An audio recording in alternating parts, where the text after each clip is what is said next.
जय हिंद साथियों, कैसे आप सभी। उम्मीद करता हूँ आप सभी अच्छे होंगे, मस्त होंगे और बहुत ही अच्छी तरह से आप लोग एग्जाम की तैयारी में लगे होंगे। तो बच्चों एक बहुत ही शानदार वीडियो आपके लिए लेके आए हुए हैं। इस वीडियो में हम लोग क्लास 10 के सोशल साइंस के उन सभी प्रीवियस ईयर्स वीवीआई प्रश्नों को देखेंगे जो कि एग्जाम में पूछने की प्रबल संभावना है। ये सभी प्रश्न कई एग्जामों में पूछे हुए बच्चों और आगे के जो जितने भी बोर्ड एग्जाम हैं उन सभी में यहाँ से कई प्रश्न देखने को मिलेगा। तो इस वीडियो के अंत तक बने रहें, वीडियो को स्किप ना करें। और अभी तक हमारे चैनल में आप नए तो सबसे पहले चैनल को सब्सक्राइब कर लें और बेल आइकन को प्रेस करें। अगर वीडियो अच्छा लगे तो अपने दोस्तों तक शेयर जरूर करें। तो बच्चों आइए हम लोग बिना देर करते हुए एक एक प्रश्न को देखते हैं और इसका विश्लेषण करते हुए आगे की ओर बढ़ते हैं। यहाँ से कई प्रश्न बच्चों आपको जो प्री बोर्ड एग्जाम दूसरा जो आपका 7 जनवरी से है उस समय कई प्रश्न यहाँ से आपको डायरेक्ट देखने को मिलेगा। तो बच्चों आइए हम लोग स्टार्ट करते हैं। सबसे पहला जो प्रश्न है आपके पास में कह रहा है कि मार्टिन लूथर कौन था। प्रश्न कितना अच्छा है, पहले देखिए मार्टिन लूथर कौन था। ठीक है, कई बार प्रश्न इसको पूछा गया है। तो मार्टिन लूथर कौन थे बच्चे, तो कहोगे सर ये जर्मनी का एक महान धर्म सुधारक था। कहाँ का था बच्चों, याद रखिएगा यह जर्मनी का एक महान सुधारक था जिसने रोमन कैथोलिक धर्म का विरोध कर उसमें सुधार लाने के लिए धर्म सुधार आंदोलन चलाया। ठीक है, सीधी भाषा में याद रखिएगा कि मार्टिन लूथर जो था जर्मनी का एक महान धर्म सुधारक था जिसने क्या किया, रोमन के कैथोलिक धर्म का विरोध किया। किसने किया, रोमन के कैथोलिक धर्म का विरोध किया और उसमें सुधार लाने के लिए धर्म सुधार आंदोलन चलाया। ठीक है, अगला प्रश्न आपके पास में है, कह रहा है कातिब किसे कहते हैं। देखिए कातिब किसे कहते हैं, तो हाथ से लेकर पांडुलिपियों को तैयार करने वाले किताब को क्या कहा जाता है,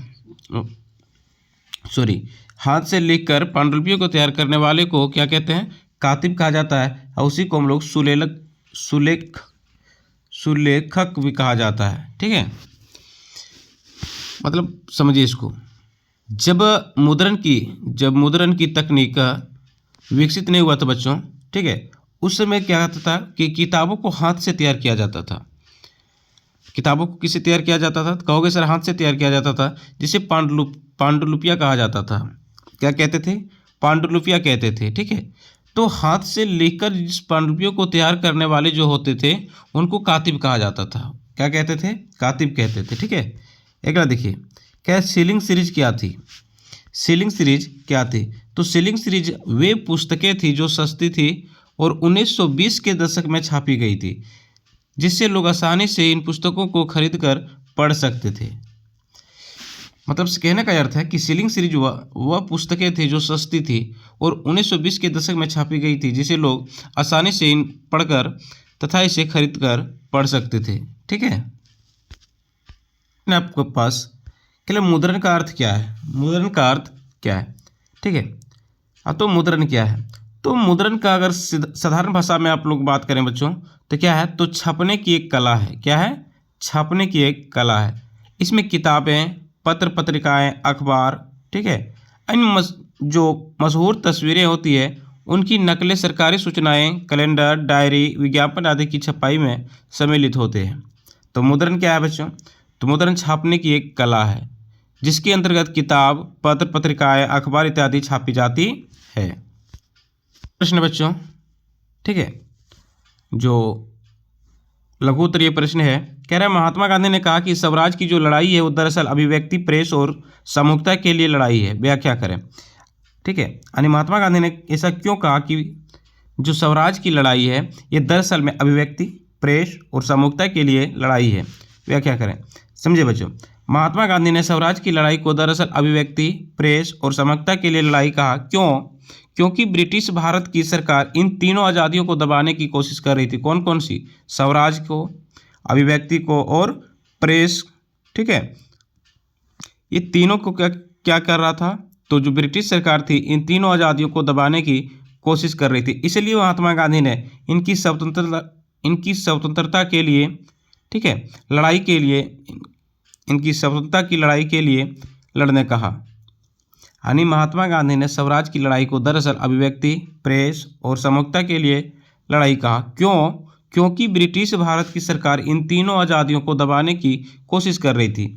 लोगों की स्वतंत्र अभिव्यक्ति, पत्र पत्रिकाओं की वास्तविकता को व्यक्त करने की आज़ादी और सामूहिक जनमत को बल प्रयोग वह मनमानी कानूनों द्वारा दबाया जा रहा था। ठीक है, तो सीधी भाषा में आप लोग याद रखिएगा कि महात्मा गांधी ने स्वराज की लड़ाई दरअसल अभिव्यक्ति और प्रेस और समता के लिए लड़ाई कहा, क्योंकि अंग्रेजों द्वारा इन तीनों अधिकारों को दबाने की कोशिश किया जा रहा था। ठीक है, अगला प्रश्न बच्चों आपके पास में कह रहा है 19वीं सदी में भारत में महिलाओं पर मुद्रण संस्कृति के प्रसार का क्या असर हुआ। यानी 19वीं सदी में भारत में महिलाओं पर मुद्रण संस्कृति के प्रसार का आखिर क्या असर हुआ। तो निम्नलिखित असर हुआ। ठीक है, ऐसे लिखोगे। सबसे पहला देखोगे क्या हुआ कि 19वीं सदी में भारत में मुद्रण संस्कृति के प्रसार का महिलाओं पर सबसे अधिक प्रभाव पड़ा। महिलाओं के जीवन में परिवर्तन आया। महिलाओं की जिंदगी और उनकी भावनाओं पर गंभीरता से पुस्तकें लिखी गई। किस पर लिखी गई? कहोगे सर महिलाओं की जिंदगी और उनकी भावनाओं पर गंभीरता से पुस्तकें लिखी गई, जिसको महिलाओं ने अच्छी तरीके से अध्ययन किया, पढ़ा। मध्यवर्गीय घरों की महिलाएं पहले से ज़्यादा पढ़ने लगी। यानी जो मध्यवर्गीय घरों की महिलाएं थीं वो पहले से ज़्यादा पढ़ने लगी। और 19वीं सदी के मध्य में छोटे बड़े शहरों में स्कूल बने। यानी 19वीं सदी में क्या हुए कि जो छोटे थे, ठीक है, छोटे बड़े शहर थे, उन शहरों में स्कूल खोले गए। उदारवादी पिता और पति महिलाओं को पढ़ने के लिए भेजने लगे, जिस कारण से क्या हुआ, बहुत से महिलाओं को स्कूल में पढ़ने के लिए भेजना शुरू कर दिया। अगला, कई पत्रिकाओं ने लेखिकाओं को जगह दी और उन्होंने नारी शिक्षा की ज़रूरत पर जोर दिया। कई पत्रिकाओं ने लेखिकाओं को जगह दी, मतलब कहने का अर्थ कई पत्रिकाओं में को लिखने के लिए वहाँ पे महिलाओं को भी स्थान दिया गया, यानी महिलाओं को भी काम दिया गया। ठीक है, और उन्होंने क्या किया, नारी की शिक्षा की ज़रूरत पर जोर दिया। महिलाओं में जागरूकता आई, यानी वे जागरूक हुए। कट्टर रूढ़िवादी परिवार की रस सुंदरी देवी ने रसोई में छिपकर पढ़ना सीखा और अमर जीवन नामक आत्मकथा लिखी। कौन सा लिखा था बच्चों? तो कहोगे अमर जीवन नामक आत्मकथा लिखी, जो 1876 में प्रकाशित हुई। ठीक है, कब प्रकाशित हुई? 1876 में। कह रहे 1860 ईस्वी के दशक में महिलाओं पर, ठीक है, कैलाश साबिनी देवी ने लिखा। किसने लिखा? तो याद रखिएगा, कैलाश साबिनी देवी ने लिखा। ठीक है, 1880 के दशक में ताराबाई शिंदे और पंडिता रमाबाई ने उच्च जाति की महिलाओं की दयनीय स्थिति के बारे में लिखा। ठीक है, अगला है 20वीं सदी तक महिलाओं के लिए मुद्रित और कभी कभी संपादित पत्रिकाएं लोकप्रिय हो गई। इस परिवर्तन के बाद महिलाएं फुर्सत के समय मनपसंद किताबें पढ़ने लगी। ठीक है, अगला प्रश्न बच्चों इस चैप्टर से फिर नेक्स्ट चैप्टर को हम लोग देखेंगे। कह रहा है 19वीं सदी में भारत में गरीब जनता पर मुद्रण संस्कृति के प्रसार का क्या असर हुआ। किस सदी की बात हो रही? 19वीं सदी में।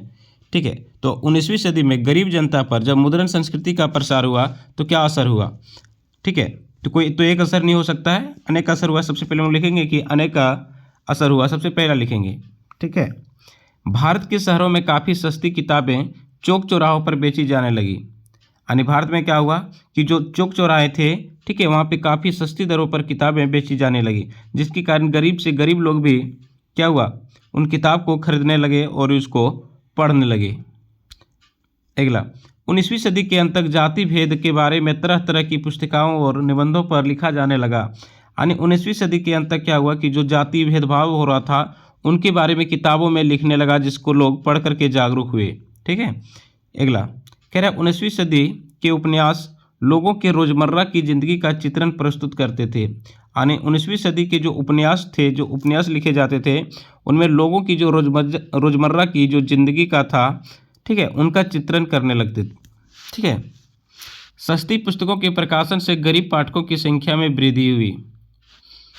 ठीक है, यानी सस्ती पुस्तकों के प्रकाशन से क्या हुआ, गरीब पाठकों की संख्या में वृद्धि हुई।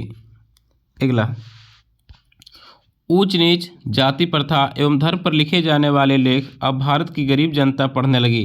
परिणाम स्वरूप स्थानीय विरोध आंदोलन और संप्रदायों ने भी प्राचीन धर्म ग्रंथों की आलोचना करते हुए एक नए समाज की सपना बुनने लगे। ठीक है, यानी ऊंच नीच, ठीक है, जाति प्रथा एवं धर्म पर लिखे जाने वाले लेख अब भारत की गरीब जनता भी पढ़ने लगी। अगर इसको पढ़ेगा नहीं तब तक जनता जागरूक नहीं हो सकती है। ठीक है, इसलिए ऊंच नीच, जाति प्रथा और धर्म पर लिखे जाने वाले बुक को अब गरीब से गरीब जनता भी पढ़ने लगी थी, जिसे पढ़ करके क्या हुए कि वे लोग जागरूक होना शुरू कर दिए। अगला प्रश्न बच्चों कह रहे ब्रिटेन की महिला कामगारों ने स्पिनिंग जेनी मशीन पर हमले क्यों किए थे। ठीक है, स्पिनिंग जेनी मशीन पर हमले क्यों किए थे। अब समझिए भैया, स्पिनिंग जेनी मशीन क्या था, सबसे पहले समझ लीजिए। ये 1764 ईस्वी में प्रकाशित, ठीक है, 1764 ईस्वी में, ठीक है, जेम्स हारग्रीव्स ने इसको बनाया था। और इसका आविष्कार कब किया था, तो कहोगे सर 1764 ईस्वी में, ठीक है, कब, 1764 ईस्वी में किसने किया था, तो हारग्रीव्स ने किया था, ठीक है।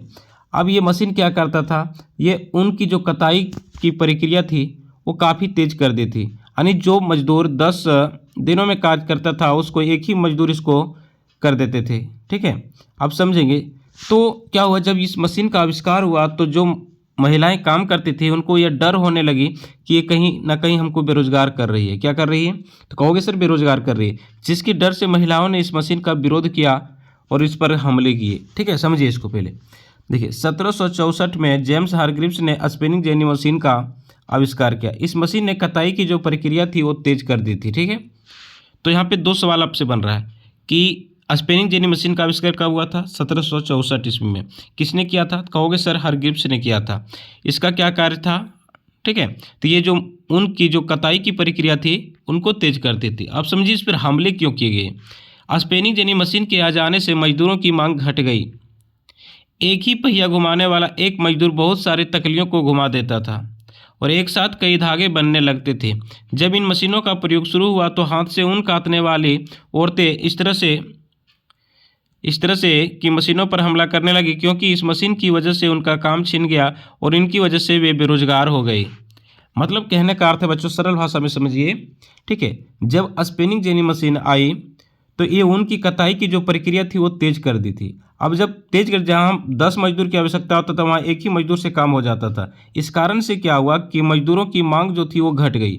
अब मजदूरों की जब मांग घट गई तो कई महिलाएं जो इसमें कार्यरत होती थी, ठीक है, वो बेरोजगार होने के डर उसको सताने लगी, ठीक है। जिस कारण से क्या हुआ, महिलाओं ने जो स्पिनिंग जेनी मशीन था उस पर हमले किए, तो फिर उसका बहिष्कार किया, ठीक है।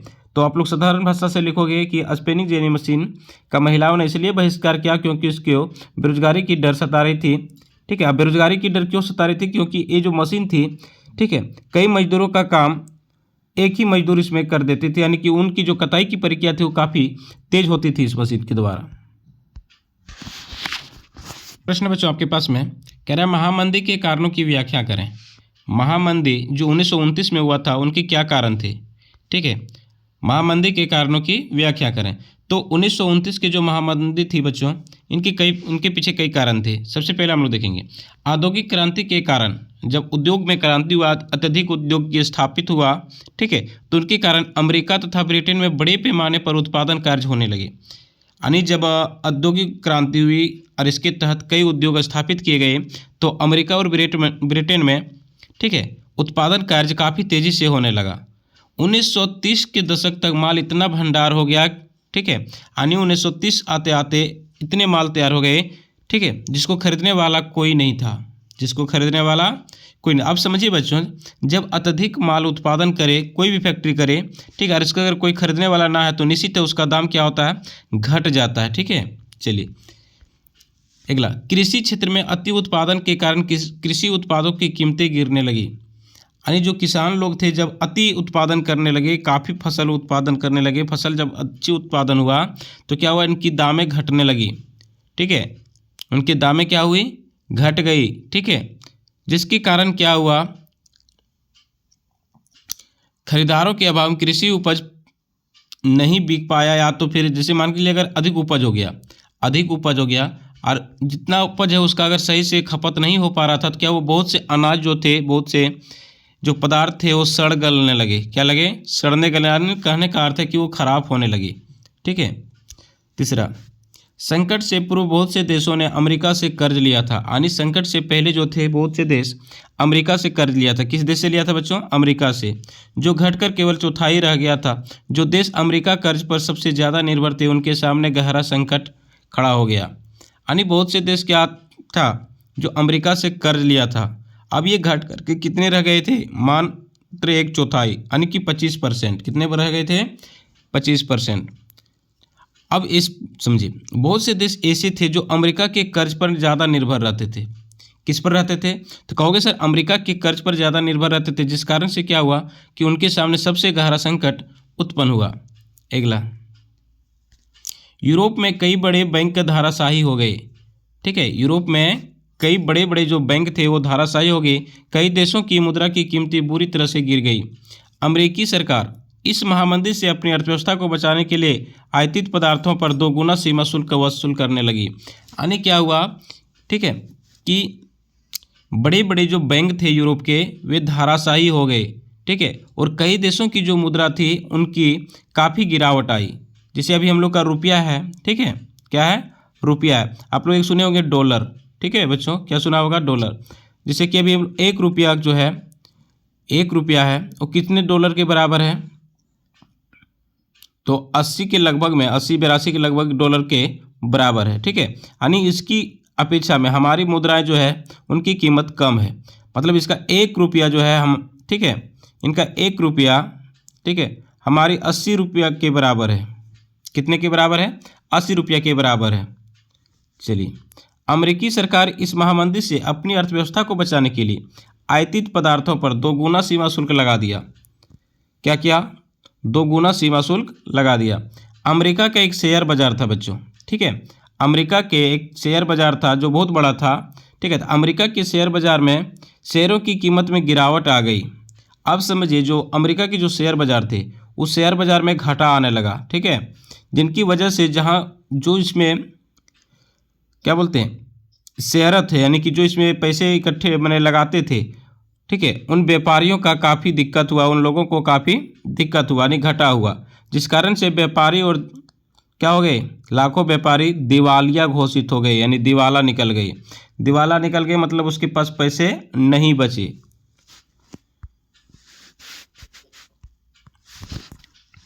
प्रश्न बच्चों आपके पास में कह रहा है, कॉर्न लॉ को समाप्त करने के बारे में ब्रिटिश सरकार के प्रभाव की व्याख्या करते हुए संक्षिप्त टिप्पणी लिखें। किस लॉ की बात हो रही है? Corn law. ठीक है, आखिर ये कॉर्न लॉ था क्या, समझे, और इसके क्या प्रभाव हुए, समझिए पहले। तो ब्रिटिश सांसद ने 19वीं शताब्दी में, कब, 19वीं शताब्दी में अपने भूस्वामियों के हितों की रक्षा के लिए एक कानून पास किया था। किसके लिए? भूस्वामियों के लिए एक कानून पास किया था जिसे कॉर्न लॉ कहा जाता था। क्या कहा जाता था बच्चों? कॉर्न लॉ कहा जाता था। इस कानून के द्वारा विदेशों से आने वाली मक्का के आयात पर पाबंदी लगा दी थी। पाबंदी लगाता, किसके? मक्का के आयात पर पाबंदी लगा दी थी। परिणाम स्वरूप क्या, जब खाद्य पदार्थों की ऊंची कीमतें से परेशान लोगों ने हाहाकार मचा दी तो ब्रिटिश सरकार ने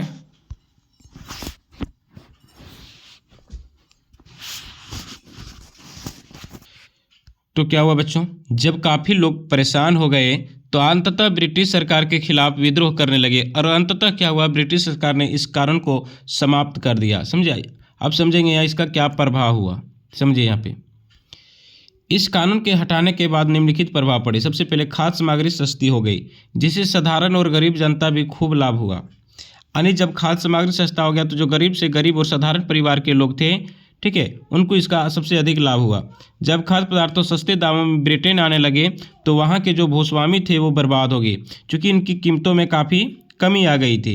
इसके बाद खेती करने वाले बहुत से किसान बेरोजगार हो गए। खेती करने वाले बहुत से किसान बेरोजगार हो गए और लोग नौकरी की तलाश में शहरों की ओर जाने लगे।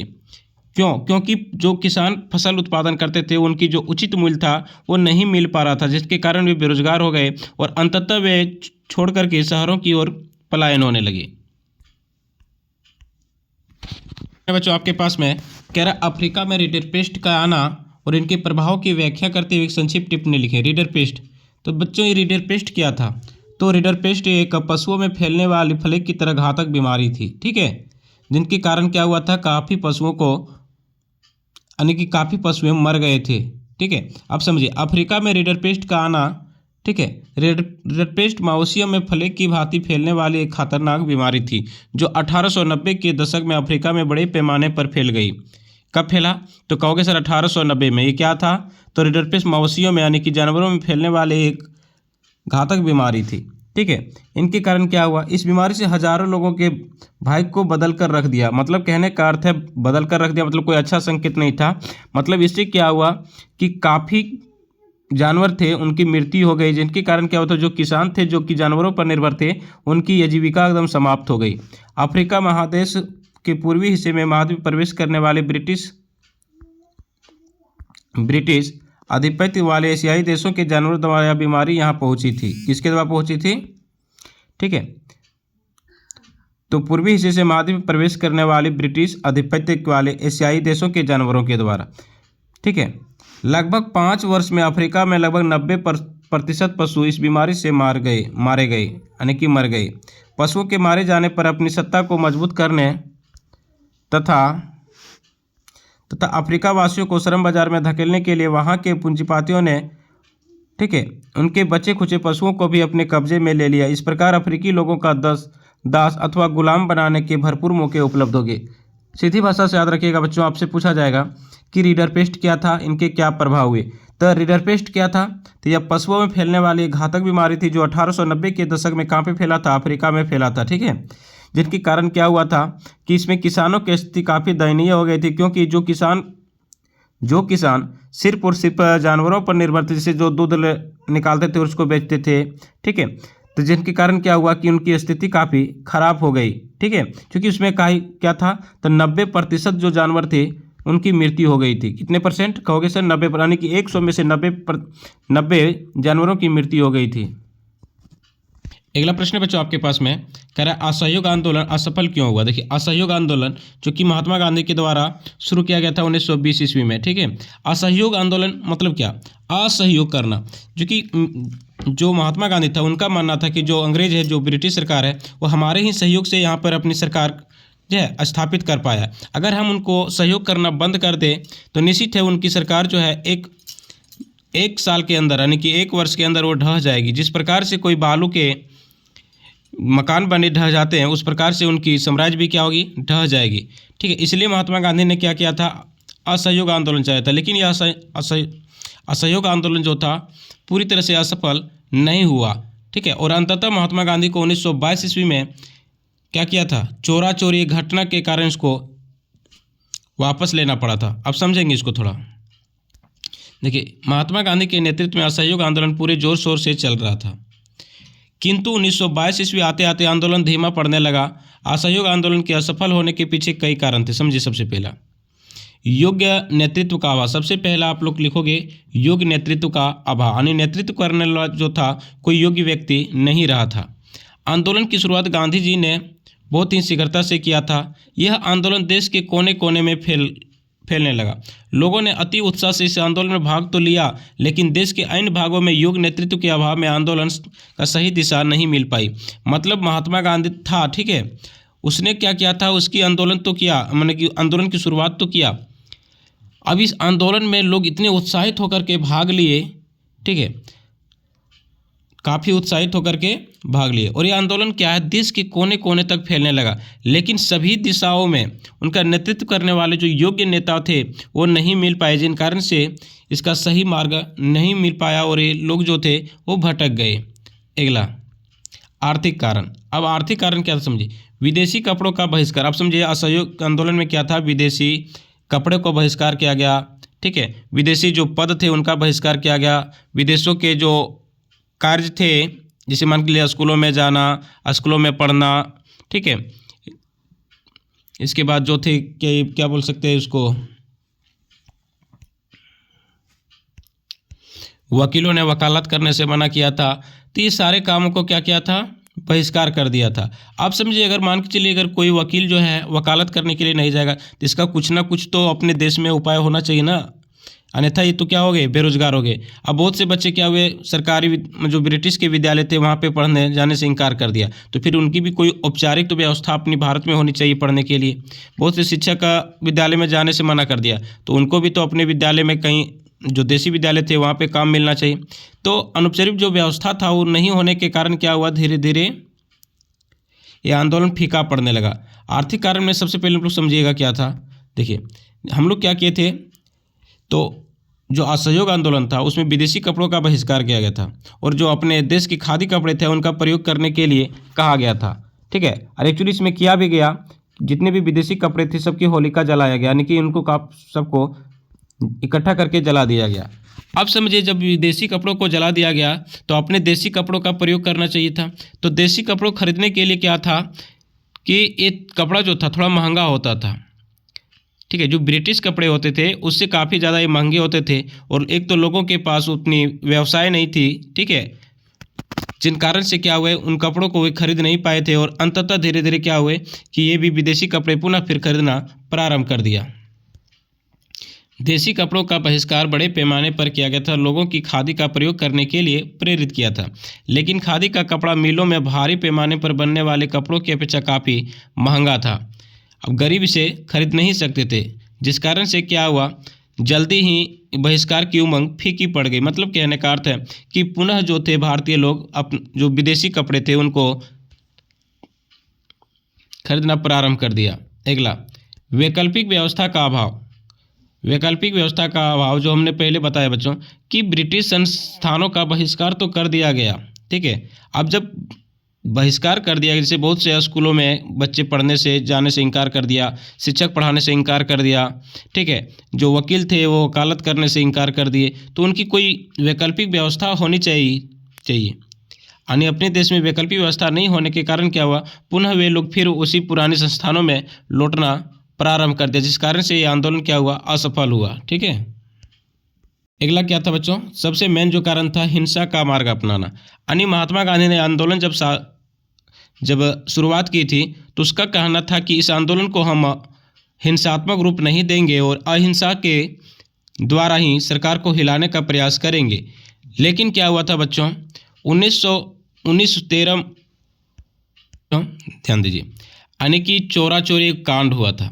कब हुआ था, 1919 ईस्वी में। कब हुआ था, 1919 उसमें। तो चोरा चोरी कांड के कारण क्या हुआ था, ठीक है, कि ये आंदोलन जो था काफ़ी हिंसात्मक रूप धारण कर लिया था। क्या हुआ था, काफ़ी हिंसात्मक रूप धारण कर लिया था, ठीक है। इस जो चोरा चोरी कांड था उसमें लगभग 22 पुलिसकर्मी को पुलिस के अंदर, जो पुलिस स्टेशन था बाबू, ये चोरा चोरी जो है ये क्या था, तो एक पुलिस स्टेशन का नाम है, ठीक है।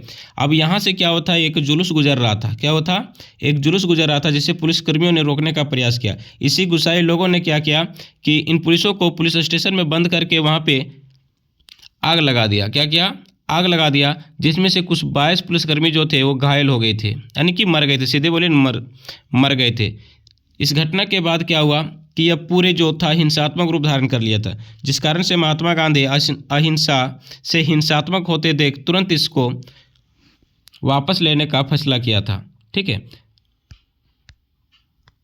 अगला प्रश्न देखिए आपके पास में कि पूना पैक्ट पर संक्षिप्त टिप्पणी लिखें। किस पर, पूना पैक्ट, ठीक है। तो पूना पैक्ट क्या था, तो डॉक्टर अंबेडकर ने 1930 में दलित वर्गों एसोसिएशन की स्थापना की थी। यानी डॉक्टर अंबेडकर ने 1930 में, ठीक है, कब, 1930 में दलित वर्ग एसोसिएशन की स्थापना की। उनका मानना था कि दलित वर्गों की समस्याओं का समाधान तथा उनकी सामाजिक अपंगता का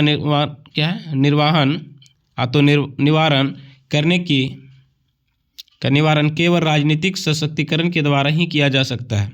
अतः उन्हें दलितों के लिए अलग निर्वाचन क्षेत्र का समर्थन किया, तो मांग किया। सीधी भाषा में आप लिखोगे बच्चों, इस भाषा में आप बात नहीं रखिएगा। यानी कि डॉक्टर भीमराव अम्बेडकर ने 1930 ईस्वी में एक एसोसिएशन की स्थापना किया था जिसका नाम था दलित वर्ग एसोसिएशन। क्या था, कहोगे सर, दलित वर्ग एसोसिएशन था। उनका मानना था, किनका, भीमराव अम्बेडकर का मानना था कि दलित वर्गों के लिए एक अलग निर्वाचन की व्यवस्था किया जाए, उनके लिए अलग निर्वाचन की मांग किया, ठीक है।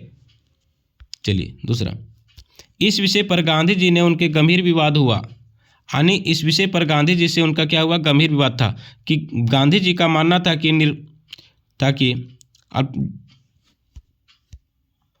मतलब गांधी जी का मानना था बच्चों कि दलित वर्गों के लिए अगर अलग निर्वाचन कर दिया जाए तो इससे क्या होगा कि एकता जो है वो टूट जाएगा। यानी एक देश की एकता जो है, ठीक है, उसमें कमी आएगी। जिस कारण से क्या हुआ है, महात्मा गांधी और अंबेडकर के बीच में विवाद उत्पन्न हो गए थे, ठीक है। अब समझे, इस विषय पर गांधी जी से उसका गंभीर विवाद हुआ और इसी बीच सरकार ने अंबेडकर की बात मान ली। इसके विरोध में गांधी जी ने पुणे की अवर्धा जेल में ही आमरण अनशन प्रारंभ कर दिया। समझिए, इन राष्ट्रवादी नेताओं की मध्यस्थता से गांधी जी और अम्बेडकर के बीच सितंबर 1932 में एक समझौता हुआ जिसे पूना पैक्ट के नाम से जाना जाता है। ठीक है, तो पूना पैक्ट क्या था बच्चों? तो एक प्रकार का समझौता हुआ था किनके बीच में? तो महात्मा गांधी और भीमराव अम्बेडकर के बीच में।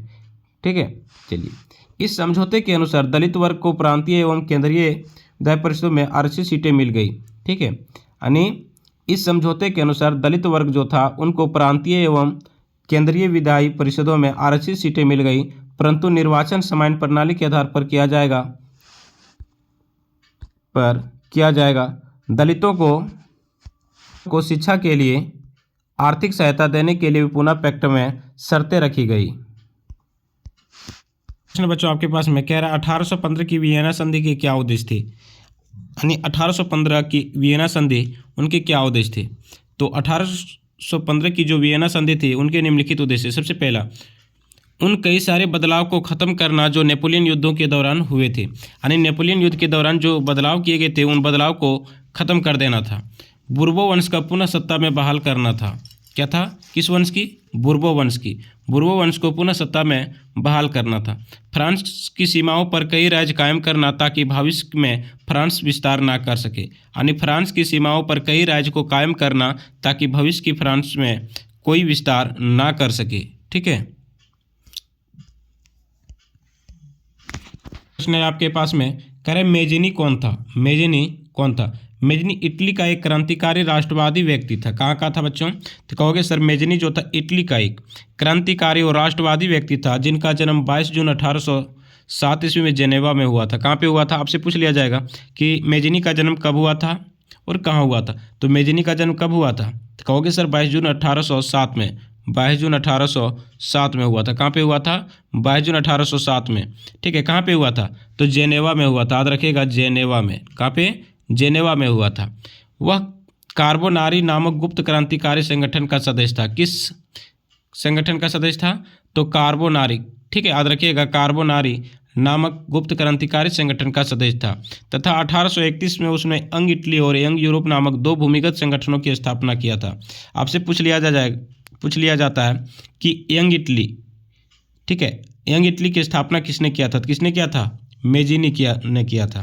ठीक है, और यंग यूरोप का भी स्थापना किसने किया था?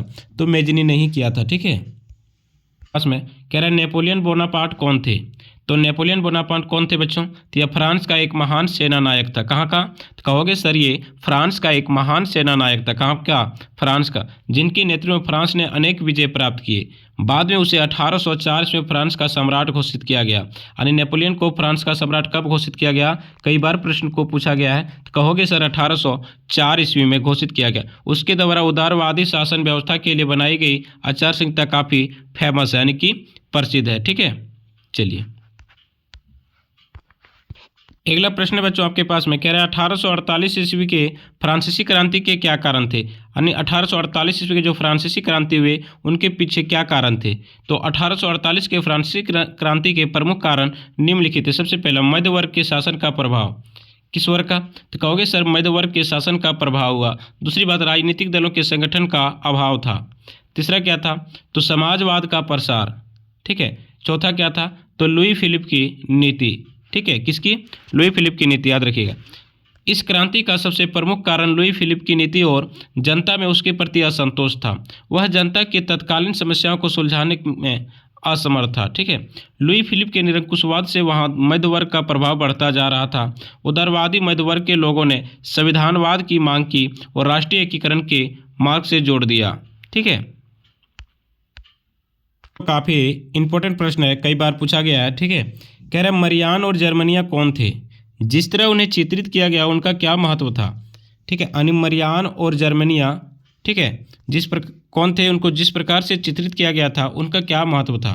ठीक है, फ्रांसीसी क्रांति के दौरान कलाकारों ने स्वतंत्रता, न्याय और गणतंत्र जैसे विचारों को व्यक्त करने के लिए नारी रूपकों का प्रयोग किया गया था। ठीक है, ये मरियान और जर्मनी भी क्या था? ये भी एक नारी रूपक ही थी। ठीक है, फ्रांस में उसे लोकप्रिय ईसाई नाम मरियान दिया गया, जिसे स्वतंत्रता और गणतंत्र के प्रतीक लाल टोपी, तिरंगा और कलगी के साथ दर्शाया गया। ठीक है, किसको? मरियान को। उनकी प्रतिमाएं जो थी और सार्वजनिक चौक चौराहों पर लगाई गई मरियान की छवि को सिक्के और डाक के टिकटों पर भी अंकित की गई ताकि लोगों को एकता की राष्ट्रीय प्रतीक याद आती रही। आपसे सवाल पूछ लिया जाता है कि मरियान की जो प्रतिमाएं थी उनको सार्वजनिक चौक चौराहे पर क्यों लगाई गई। तो इसलिए लगाई गई ताकि यहाँ पे जो राष्ट्रीय प्रतीक जो है, ठीक है, ये लोगों को याद आता रहे, यानी कि लोगों को एकता के राष्ट्रीय प्रतीक यानी एकता जो था उनकी याद आती रहे। ठीक है। प्रकार जर्मेनिया भी जो थी वो जर्मन का एक राष्ट्रीय रूपक थी। कहाँ की थी? जर्मेनिया जर्मन की नारी रूपक थी। ठीक है। जर्मनिया को बलूत के वृक्ष के पत्तों का मुकुट पहनती थी। ठीक है, क्योंकि जर्मन में बलूत जो होता था वो वीरता का प्रतीक माना जाता था, यानी जर्मन में जो था वो बलूत का जो पत्ता होता था उनको वीरता का प्रतीक माना जाता था, इसलिए जर्मनिया कहाँ की थी? तो जर्मनिया जर्मन राष्ट्र का रूपक थी जिसको बलूत के वृक्ष के पत्तों की मुकुट पहनती थी। ठीक है, क्योंकि बलूत जो होता था वो वीरता का प्रतीक माना जाता था। क्या प्रश्न बच्चों आपके पास में कह रहा है खिलाफत आंदोलन पर एक संक्षिप्त टिप्पणी लिखें। किस पर? खिलाफत आंदोलन पर एक संक्षिप्त टिप्पणी लिखें। ठीक है, अब समझिए खिलाफत आंदोलन क्या था। तो प्रथम विश्व युद्ध में ऑटोमन तुर्की की हार हो गई थी। कब हुई थी? तो कहोगे सर प्रथम विश्व युद्ध कब लड़ा गया था? तो कहोगे सर 1914 से 1918 में हुआ था, 1918 में। ठीक है, यानी 1914 से लेकर के 1918 तक ये युद्ध लड़ा गया था। ठीक है, ये पूरा जो इसमें जो राष्ट्र माने कि पूरा विश्व जो था वो दो गुटों में बट गया था। कौन से? पहला था मित्र राष्ट्र और दूसरा जो था वो धुरी राष्ट्र था, यानी कि पूरा विश्व जो था वो दो गुटों में विभाजित हो गया था। अब समझिए, जब प्रथम विश्व युद्ध में ऑटोमन तुर्की की हार हो चुकी थी तो अंग्रेजों ने यह घोषणा किया कि मुस्लिम जगत के जो आध्यात्मिक नेता होते थे खलीफा, ठीक है, उनकी पद और शक्ति को समाप्त कर दिया जाएगा। समझिए, प्रथम विश्व युद्ध में तुर्की की जब हार हुई थी तो अंग्रेजों ने यह घोषणा की थी कि मुस्लिम जगत के जो आध्यात्मिक नेता जिसे खलीफा के नाम से जाना जाता था उनके पद को समाप्त कर दिया जाएगा और ऑटोमन सम्राट पर एक सख्त संधि थोपी जाएगी। दुनिया भर में मुस्लिम समुदाय ने इनका तीव्र विरोध किया, यानी दुनिया भर में क्या हुआ कि मुस्लिम समुदाय ने इनका काफ़ी विरोध किया। खलीफा के पद को बनाए रखने के लिए उनकी शक्तियों की रक्षा के लिए मार्च 1919 ईस्वी में बम्बे में मोहम्मद अली और शौकत अली नामक दो अली बंधुओं ने खिलाफत समिति का गठन किया। किस समिति का गठन किया गया था बच्चों? खिलाफत समिति का गठन किया। ठीक है, मोहम्मद अली और शौकत अली बंधुओं के साथ साथ कई युवा मुस्लिम नेताओं ने इस मुद्दे पर संयुक्त कार्रवाई की संभावना तलाशने के लिए महात्मा गांधी के साथ वार्तालाप किया, यानी कि मोहम्मद अली और शौकत अली के साथ साथ कई मुस्लिम नेताओं ने क्या किया? तो इसकी समस्या का समाधान के लिए महात्मा गांधी के पक्ष आया, उनसे बातचीत किया, वार्तालाप किया। ठीक है, चलिए अगला है सितंबर 1920 ईस्वी के कलकत्ता अधिवेशन में महात्मा गांधी सहित दूसरे अन्य नेताओं ने यह बात मान ली कि खिलाफत आंदोलन के जन समर्थन अथवा स्वराज के लिए एक असहयोग आंदोलन शुरू किया जाना चाहिए और अंततः क्या हुआ कि असहयोग आंदोलन शुरू किया जाना चाहिए। समझिए बच्चों, सीधी सी भाषा में याद रखिएगा। ठीक है, खिलाफत आंदोलन क्या था? तो प्रथम विश्व युद्ध में ऑटोमन तुर्की की हार हो गई थी, जिस कारण से क्या हुआ था, अंग्रेजों ने यह घोषणा कर दिया था कि मुस्लिम जगत के जो आध्यात्मिक नेता खलीफा था उनकी शक्ति और पद को समाप्त कर दिया जाएगा, जिससे ऑटोमन सम्राट पर एक सख्त नीति अथवा संधि थोपी जाएगी। यह अफवाह फैल गया था जिसके कारण जो था मुस्लिम में काफ़ी तीव्र क्या कह सकते हैं उसमें एक अलग प्रकार का विद्रोह जाग गया।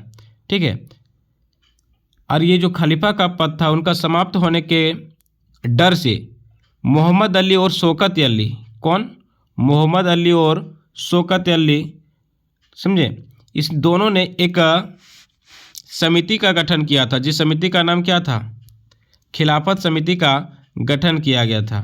ठीक है, और इस दोनों ने ही महात्मा गांधी से, किससे? तो कहोगे सर महात्मा गांधी से। ठीक है, इस समस्या का समाधान तलाशने के लिए एक वार्तालाप किया, यानी कि एक क्या बोल सकते हैं उसको, वार्तालाप किया, मतलब इसे बातचीत किया कि इसको किस तरह से इसको ख़त्म किया जाए, इनको समाधान किस प्रकार से किया जाए, और अंततः क्या किया? तो खिलाफत आंदोलन को प्रारंभ किया। के पास में कह रहा है कि ईस्ट इंडिया कंपनी ने, किसने, ईस्ट इंडिया कंपनी ने भारतीय बुनकरों पर निगरानी रखने के लिए गुमास्तों को नियुक्त किया था, व्याख्या करें। ठीक है, यानी जो ईस्ट इंडिया कंपनी थी वो भारतीय बुनकरों पर क्या निगरानी रखने के लिए गुमास्तों को नियुक्त किया था। समझिए, ईस्ट इंडिया कंपनी क्या था, ठीक है, यानी भारतीय बुनकरों था, उस पर निगरानी रखने के लिए एक अलग प्रकार का वेतनभोगी कर्मचारी को नियुक्त किया गया था, जिसे हम लोग गुमास्त कहते थे। क्या कहते थे, गुमास्ता कहते थे। ठीक है, उनका क्या क्या कार्य था, समझिए। से पहले देखिए, इन गुमास्तों को अनेक प्रकार के काम में अनेक काम जो है वो दिया गया था। जो गुमास्ता होता था बच्चों, इनको निम्नलिखित काम दिया गया था। सबसे पहला क्या था कि ये कच्चे माल के आपूर्ति के लिए जो बुनकर होते थे उनको कर्ज देता था। क्या करता था, कर्ज देता था। दूसरा कार्य क्या करता था,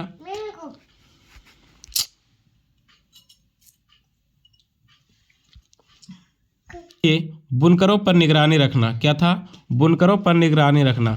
ठीक है, ये जो गुमास्त होते थे वो बुनकरों को देखते थे कि अगर ये हमसे पैसा लिया तो कहीं अन्य जो व्यापारिक कंपनियां थी उनको तो ये अपने माल नहीं दे रहा है। तीसरा क्या जो इसका कार्य था, ठीक है, तो बुनकरों द्वारा जो माल तैयार किए जाते थे उनकी गुणवत्ता की जांच करना। क्या था बच्चों, उनकी गुणवत्ता की जांच करना। जो गुमास्त होते थे ये देखते थे कि जो बुनकर है वो जो माल तैयार कर रहे हैं उनकी गुणवत्ता सही है कि नहीं है। अगला जो कार्य था इसका, ठीक है, अगला कार्य था कि जो बुनकरों द्वारा जो माल तैयार किए जाते थे उनको इकट्ठा करना। उनको क्या करना, इकट्ठा करना।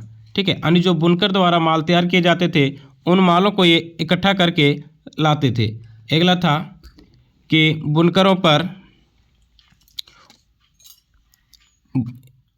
पर निगरानी रखना। तो कह सकते हैं जो बुनकर अगर समय पर, एक निश्चित समय पर काम नहीं देते थे, यानी कि माल तैयार करके नहीं देते थे, ठीक है, उन पर ये सख्त कार्रवाई करते थे। क्या करते थे बच्चों, तो उन पर ये सख्त कार्रवाई करते थे। चलिए, तो ये था आज का कुल सभी VVI प्रश्न जो एग्ज़ाम के लिए काफ़ी इम्पोर्टेंट है।